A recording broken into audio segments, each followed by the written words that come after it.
जय हिंद. मी brigadier Hemant Mahajan. आज Iran, America आणि Israel युद्धाचा 19वा दिवस आहे. आपल्याला आठवत असेल की युद्ध हे 28 फेब्रुवारीला सुरू झालं होतं आणि आज 19 मार्च आहे. तर 19वा दिवस या युद्धाचा आहे.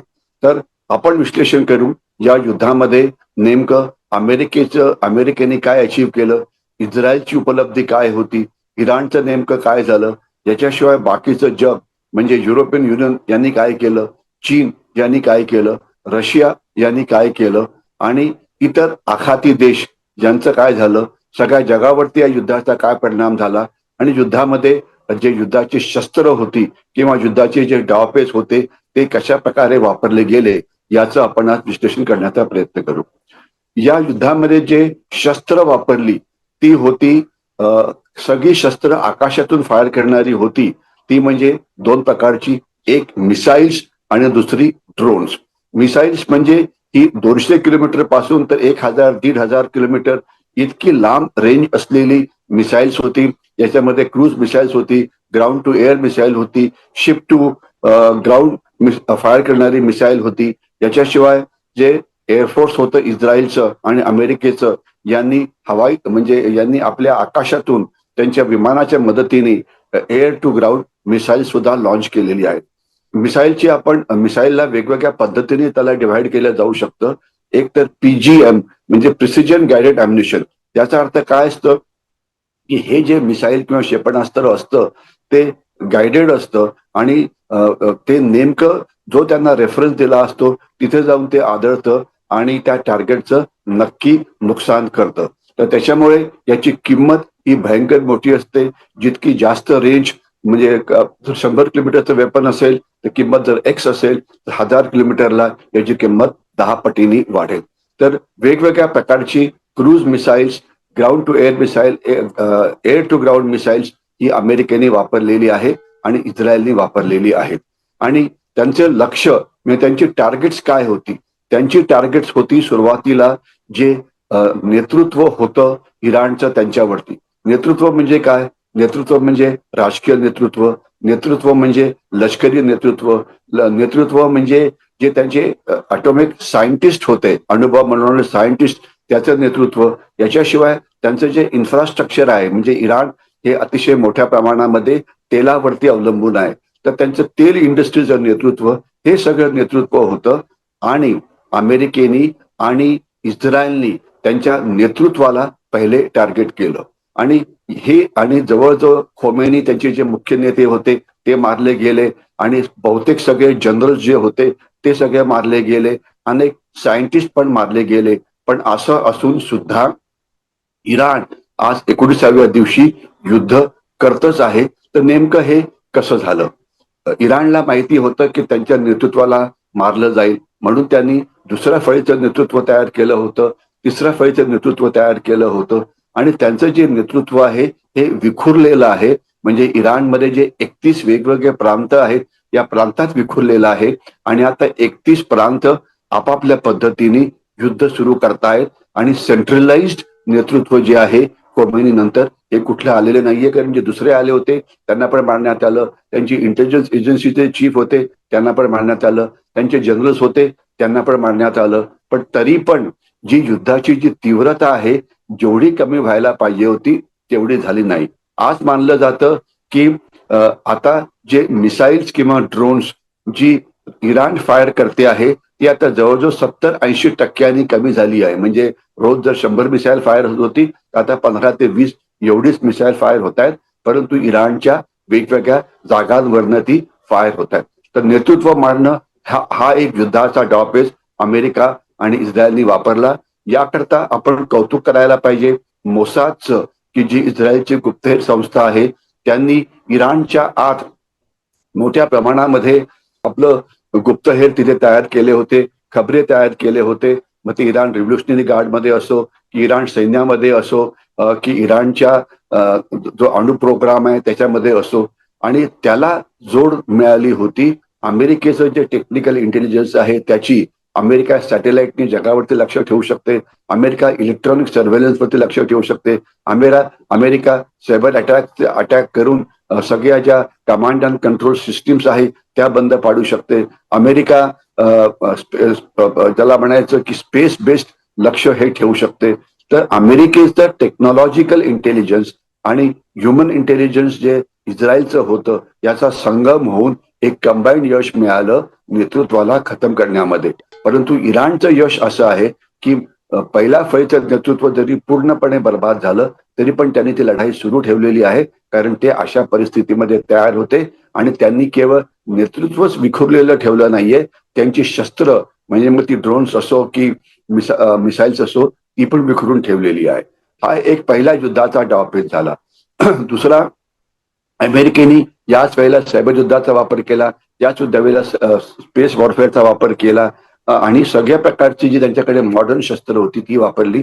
पण अमेरिकेची सर्वात मोठी चूक म्हणजे अशी की त्यांनी ग्राउंड ऑफेन्सिव्ह म्हणजे जमिनीवरून हल्ला केला नाही. लक्षात असावं, अमेरिका आणि खास तर अमेरिकेला जमिनीवरती हल्ला करायची कधी हिंमत होत नाही, कारण जर अमेरिकन जर सैनिक मारले गेले तर अमेरिका त्याच्या विरोधात उठेल, म्हणून अमेरिका फक्त हवेतनं युद्ध फायर करते, तंत्रज्ञानाचा वापर करून युद्ध फायर करते, पण जमिनीवरती ते युद्ध कधीच करत नाही. नेमकं त्यांनी हाच प्रयत्न केला होता आपल्या याच्यामध्ये म्हणजे अफगाणिस्तानमध्ये, तिथे त्यांचं फेल्युअर झालं आणि आता इथे जे ग्राउंड ऑफेन्सिव्ह लॉन्च करत नाहीयेत त्याच्यामुळे इथे सुद्धा त्यांचं फेल्युअर झालं असं मानता येईल. तर हा एक अतिशय महत्वाचा मुद्दा होता. आता या युद्धाची किंमत अमेरिकेला किती पडली, तर या युद्धाची किंमत अमेरिकेला भयंकर पडते आहे. कारण अमेरिकेची जी शस्त्र आहे ही 100 कोटी, 150 कोटी, 200 कोटी एवढ्या किमतीची आहे. आणि त्यांनी ज्या एअरक्राफ्ट कॅरियर्स म्हणजे विमानवाहू नौका ज्या तैनात केल्या आहेत, 280 दिवस, 285 दिवस ज्या युद्धनौका इंडियन ओशन म्हणजे हिंदी महासागरामध्ये तैनात आहेत, तर याकरता प्रचंड खर्च येतो. प्रचंड खर्च म्हणजे किती, असं मानलं जातं 2 ते 3 अब्ज डॉलर्स. नीट ऐका पुन्हा एकदा, 2 ते 3 अब्ज डॉलर्स हा रोजचा खर्च होत असावा.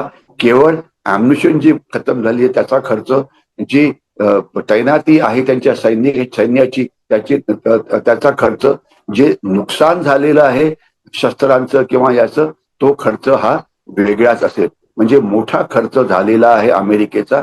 आता किती दिवस हा खर्च अमेरिका पैलू शकेल. अमेरिकेची अर्थव्यवस्था जगातल्या नंबर 1 ची आहे. 40-45 ट्रिलियन डॉलर ही त्यांची अर्थव्यवस्था आहे आणि त्यांनी ऑलरेडी सप्लिमेंटरी डिमांड केलेला आहे अमेरिकन गव्हर्नमेंटकडे.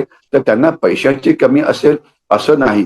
परंतु आता जे डोनाल्ड ट्रम्प यांचा नारा होता अमेरिकन फर्स्ट, त्यांचा नारा होता की सगळीकडे आपले टॅक्स लावून किंवा सगळीकडे टॅरिफ लावून सगळं ते मॅन्युफॅक्चरिंग अमेरिकेमध्ये करतील आणि अमेरिकेच्या अर्थव्यवस्थेला एक मोठा फायदा होईल आणि अमेरिकन अर्थव्यवस्था जगामध्ये सर्वात पुढे जाईल. तर त्यांच्या या म्हणजे त्यांच्या या स्ट्रॅटेजीला एक मोठा धक्का लागलेला आहे, कारण या युद्धाचा प्रचंड खर्च अमेरिकेवरती होतो आहे आणि शेवटी याचा परिणाम अमेरिकेवरती होणारच. आणि एवढंच नाही तर डोनाल्ड ट्रम्प हे जे गृहस्थ आहेत, नेतृत्व जे अमेरिकेचं आहे हे अत्यंत लहरी आहे. ट्रेडिशनली अमेरिकेचं जे नेतृत्व असतं त्यांना जो ऍडवाइस असतो, मग तो मिलिटरी फील्डमध्ये असो की इकॉनॉमिक फील्डमध्ये असो की सप्लाय चेन वॉरफेअरमध्ये असो की सायबर युद्धामध्ये असो की स्पेस वॉरमध्ये असो की इतर मल्टी डोमेन युद्धामध्ये असो, तो त्यांना इन्स्टिट्यूशनल ऍडवाइस मिळतो. इन्स्टिट्यूशनल ऍडवाइस अर्थ याचा असा की जे त्या विषयातले तज्ज्ञ असतात, त्या विषयातले जे अधिकारी असतात त्यांच्याकडनं ऍडवाइस मिळतो आणि ज्याचा वापर करून ते युद्ध केलं जातं. परंतु या युद्धामध्ये अमेरिकेला कुठला असा ऍडवाइस मिळाला आहे असं काही वाटत नाही. कारण आपण ज्यावेळेला युद्ध सुरू करतो तर त्यावेळेला 3 प्रश्न विचारले जातात की या युद्धामध्ये तुमचं नेमकं एम काय आहे, तुम्हाला काय अचीव करायचं आहे. असं मानलं जातं की अमेरिकेचं एम होतं जो न्यूक्लिअर प्रोग्राम होता इराणचा तो बर्बाद करायचा. नंबर 2 त्यांची जी वाढलेली शक्ती होती ती बर्बाद करायची. आणि नंबर 3 इस्रायलचं जे रिजिम चेंज म्हणजे त्यांचं जे सरकार आहे ते बदली करायचं. तर ते झालं का? न्यूक्लिअर वेपन बर्बाद झाली का? तर अजून सुद्धा असं मानलं जातं की 400 किलोग्रॅम एनरिच्ड युरेनियम ज्याने अणुबॉम्ब बनू शकतात ते अजून सुद्धा मिसिंग आहेत. ते कुठेतरी इराणनी लपवून ठेवलेले आहेत, ते अमेरिकेला मिळालेलं नाही.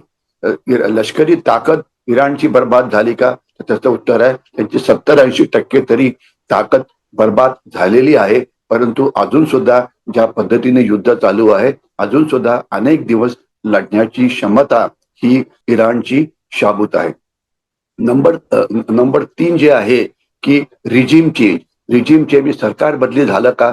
सरकार बदली होईल का? तर तसं झालं नाही. अमेरिकेला वाटलं की इराणची जनता युद्धामध्ये एकदम प्रदर्शनं करायला लागतील आणि अयातुल्ला खोमेनी मारला गेला म्हणून उत्सव मनवतील आणि रिजिम चेंज करतील. तसं झालेलं नाही. इराणची जी रिजिम आहे, सरकार आहे, हे टिकून झालेलं आहे. म्हणजे कुठलंही ऑब्जेक्टिव्ह अमेरिकेला अचीव्ह करता आलं नाही.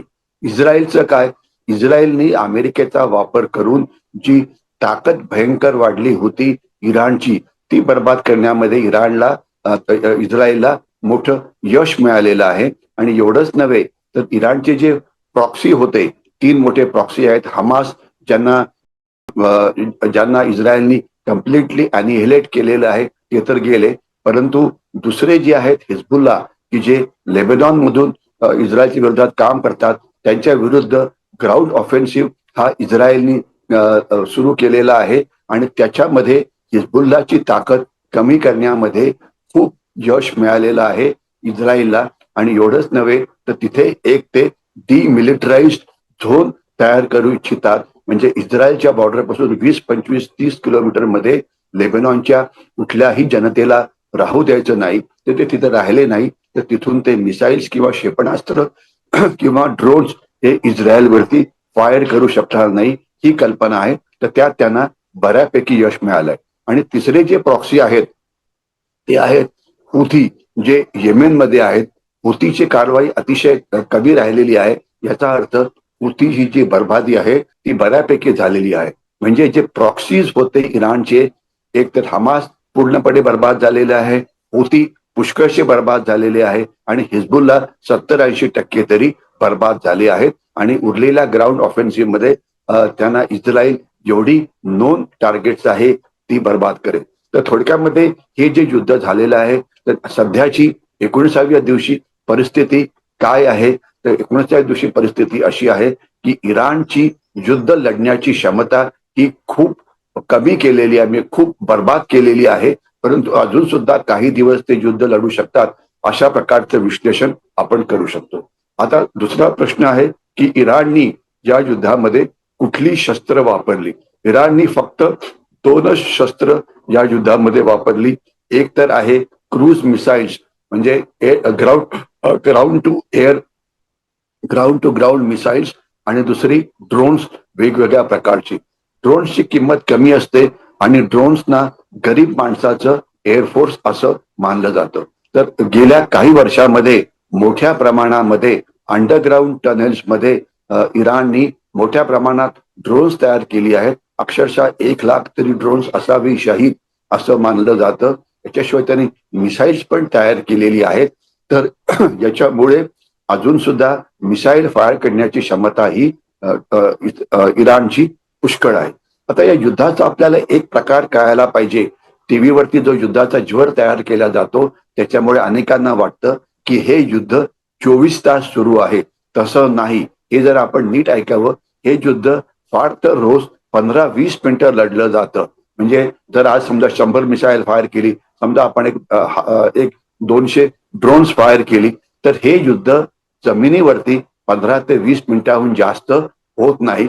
बाकीचे उरलेले 23 तास आणि 30 मिनिटं हा जो ज्वर पसरवला असतो तो मीडियाने पसरवला असतो. मीडियाचं जर आपण ऐकलं तर आपल्याला वाटेल की युद्ध हे 24 तास सुरू आहे. 24 तास युद्ध करण्याची, एवढी महागडी शस्त्र फायर करण्याची क्षमता कुठल्याही देशाकडे नाही, हे लक्षात ठेवावं. हेच मी ऑपरेशन सिंदूर मध्ये सुद्धा म्हटलं होतं. ऑपरेशन सिंदूर मध्ये 3 दिवस जी आपण शस्त्र फायर केली होती ती 15-20 मिनिटाहून जास्त वेळ फायर केलेली नव्हती आणि त्याच्यात आपण रिझल्ट अचीव्ह केले होते. तर आज युद्ध हे फक्त 15, 20, 25, 30 मिनिटांहून जास्त लढलं जात नाही. म्हणजे मी युद्ध म्हणतोय ड्रोन्सचं, मी युद्ध म्हणतोय मिसाईल्सचं. सायबर वॉर हे 24 तास सुरू आहे, इकॉनॉमिक वॉर हे 24 तास सुरू आहे, सप्लाय चेन वॉरफेअर हे 24 तास सुरू आहे, स्पेस मधून सर्व्हिलन्स करणं हे 24 तास सुरू आहे, नंतर टेक्निकल म्हणजे इंटेलिजन्स गॅदर करणं हे 24 तास सुरू आहे, एकमेकाच्या हालचालीवरती लक्ष ठेवणं हे 24 तास सुरू आहे. आणि इन्फॉर्मेशन वॉर किंवा 3-4 शब्द वापरले जातात, information war, disinformation war, psychological warfare हे सुद्धा सारखं सुरू आहे. या युद्धामध्ये नेमकी बातमी काय, तर हे कळायला खूपच त्रास पडतो, कारण एक बातम्यांचं ओरिजिन होतं ते अमेरिकेमध्ये, त्यात असं दाखवलं जातं की युद्ध बऱ्यापैकी सुरू आहे. दुसरं बातम्यांचं जे ओरिजिनेशन होतं ते इराणच्या बाजूने होतं, त्याच्यामध्ये इराण चांगलं लढतंय असं दाखवलं जातं, पण तो सत्य जे असतं हे काहीतरी मध्यभागी असतं. म्हणजे इराण अजून सुद्धा लढतं आहे 80% शक्ती कमी केल्यानंतर, आणि अमेरिका अजून सुद्धा लढायला मागतं आहे, परंतु त्यांचं यश जे आहे ते त्यांना पुरेसं मिळालं नाहीये.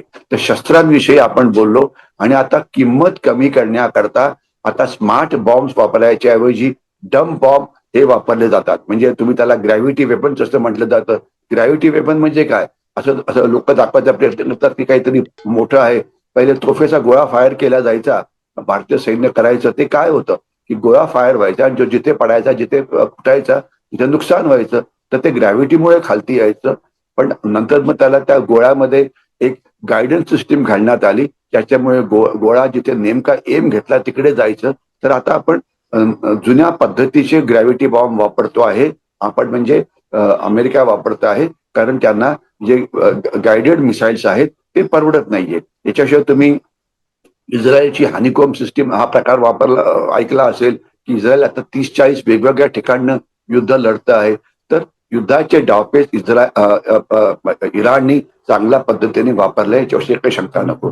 आता आपण पटकन येऊया युरोपियन युनियनकडे. युरोपियन युनियनने या युद्धात भागच घेतला नाही, आणि इराणनी एक मोठा डावपेच जो वापरला तो म्हणजे त्यांनी जे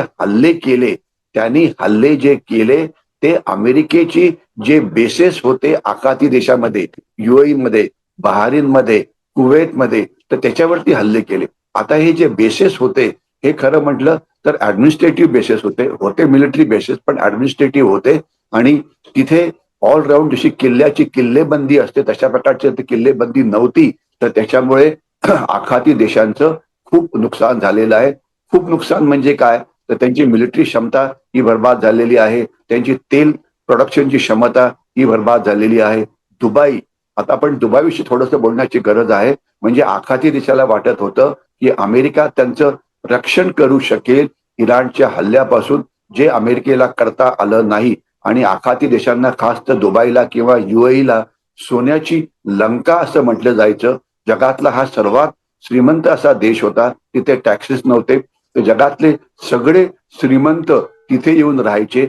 भारतातले HNI म्हणजे हाय नेट इंडिव्हिज्युअल किंवा अतिश्रीमंत यांनी दुबईमध्ये आपलं सेकंड हाऊस बनवलं होतं. आणि मागच्या वर्षीची आकडेवारी अशी म्हणते की भारतीयांनी जवळजवळ 85,000 कोटी ते 90,000 कोटी रुपये हे दुबईच्या रिअल इस्टेट मार्केटमध्ये गुंतवले होते. म्हणजे बहुतेक अतिश्रीमंत भारतीयांचं सेकंड होम हे दुबईमध्ये होतं, कारण दुबई म्हणजे अतिशय शांत जागा होती, इन्व्हेस्ट पण करता यायची, तिथे इन्कम टॅक्स लागत नव्हता, तिथे सगळ्या गोष्टी सुखवस्तू लोकांकरता मिळत होत्या.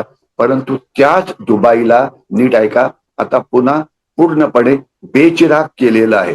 म्हणजे दुबईची सगळी संपत्ती गेलेली. आता सगळे जे आखाती देश आहेत की जे अतिशय श्रीमंत देश होते, आता हे जवळजवळ 10-15 वर्ष मागे गेलेले आहेत, आणि यांचा इकॉनॉमिक रेट आता वाढायच्या ऐवजी कमी होणार आहे. असं मानलं जातं की कुवैत, आपलं माफ करा, युएई जे सर्वात श्रीमंत राष्ट्र आहे, तर त्यांचा जो ग्रोथ रेट आहे तो निगेटिव्ह मध्ये जाईल. म्हणजे त्यांची इकॉनॉमी वाढायच्या ऐवजी त्यांची ताकद ही कमी होणार आहे, आणि मोठ्या प्रमाणात युएईचं नुकसान झालंय.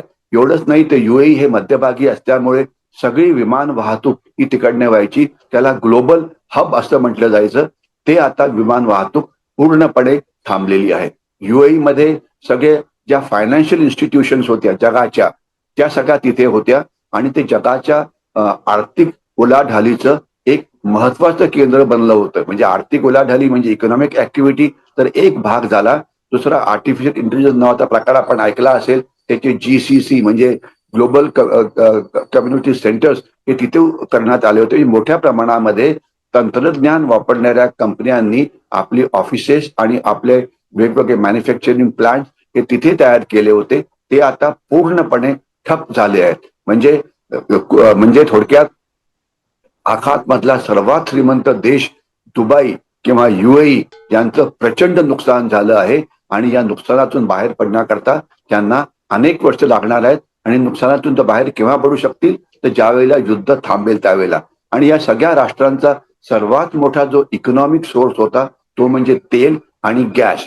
आता हे जे गल्फ ऑफ होर्मुज आहे त्याचा उल्लेख पुन्हा पुन्हा केला जातो. तर गल्फ ऑफ होर्मुज मधून आता तेल मिळणं जवळजवळ बंद झालेलं आहे. तर त्याच्यामुळे या सगळ्या राष्ट्रांचं उत्पन्न इन्क्लुडिंग सौदी अरेबिया हे शून्यावरती आलेलं आहे आणि यांच्या आर्थिक व्यवस्थेला प्रचंड मोठा धक्का हा बसलेला आहे.